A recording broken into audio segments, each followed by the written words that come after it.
Une situation de guerre. Alors évidemment, on ne se déclare plus la guerre officiellement hein, depuis 1945 pratiquement. La dernière fois que ça s'est réellement fait, c'était Staline qui courageusement a déclaré la guerre au Japon après les bombes d'Hiroshima et de Nagasaki. Voilà. Depuis, on se fait la guerre souvent, malheureusement, moins souvent d'ailleurs tendanciellement maintenant que dans les siècles précédents, contrairement à ce que croient beaucoup de gens.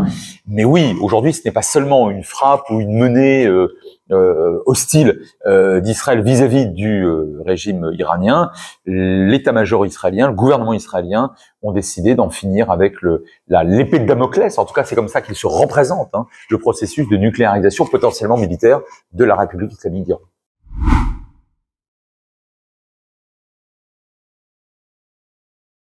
Ah oui, complètement.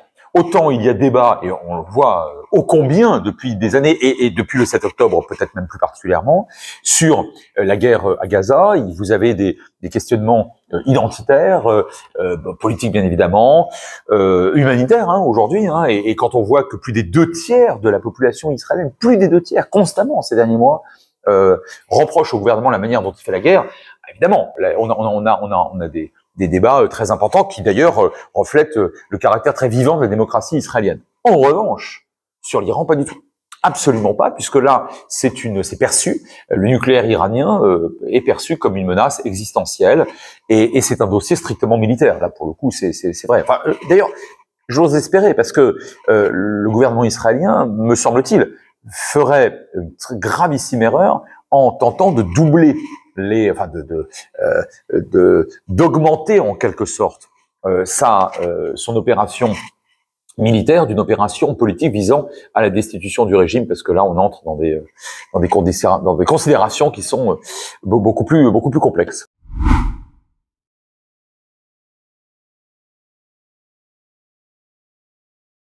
Alors, moi, je pense que on mène une juste politique. Alors, attention, hein, je ne considère pas ce régime comme sympathique. C'est même le moins qu'on puisse dire. Mais il a décidé, ce régime, en tout cas, il donne il donne, comment dirais-je, tous les éléments crédibles pour nous convaincre qu'il a décidé de ne pas projeter de force à l'extérieur, et notamment pas de force djihadiste par définition. Tout simplement, il n'en a pas la capacité. Je doute tout à fait qu'il soit devenu un régime de type social-démocrate suédois. Bon, donc, mais de ce point de vue-là, les Européens ont raison de faire en sorte que les conditions qui pourraient assurer le maintien de l'instabilité en Syrie n'existent plus.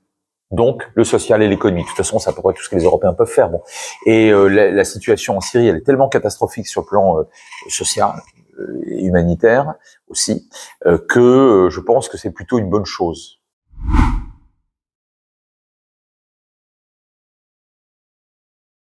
C'est monté d'un cran, c'était jamais vraiment descendu. C'est-à-dire que, enfin, techniquement, ce sont deux pays en guerre. Bon, c'est vrai depuis 47. Il y a eu par ailleurs 3 guerres de véritables, enfin moyenne ou haute intensité. Alors rapide, n'empêche que c'était extrêmement violent.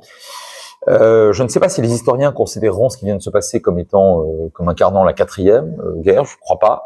On a l'illustration du maintien d'une très grande dangerosité autour de la question du Cachemire, et en même temps, comme je le dis souvent, par un faux paradoxe, ces deux puissances sont tellement titanesques, je veux dire que chacune dispose évidemment de plusieurs dizaines de têtes nucléaires au moins, qu'elles s'abstiendront vraisemblablement d'aller plus loin dans l'affrontement. Bah, c'est la sacro-sainte dissuasion, hein, ça sert à quelque chose, la preuve. Hein. C'est vrai aussi d'ailleurs entre parenthèses entre l'Inde et la Chine.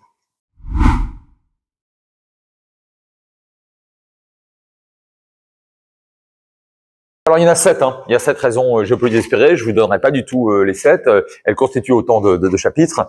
Je les crois toutes tout à fait bonnes, vraies, justes, crédibles. Hein. Je suis assez d'accord avec ce que j'écris en général. Et je vous dirais que allez, on va dire la plus technique et la plus actuelle, c'est le fameux syndrome de l'été 14. Il n'y a pas aujourd'hui 2, 3, 4 alliances multilatérales qui pourraient enclencher en engageant une confrontation avec seulement des États modestes, hein, comme lors de l'été 14 entre la Serbie et l'Autriche-Hongrie, sur d'ailleurs des questions assez picrocolines. Aujourd'hui, on ne peut pas assister à cet effondrement dans un schéma de guerre mondiale, notamment pour cette raison. En fait, la seule alliance multilatérale étatique, c'est l'OTAN. et elle n'est pas dans une santé voilà de fer, hein, c'est le moins qu'on puisse dire.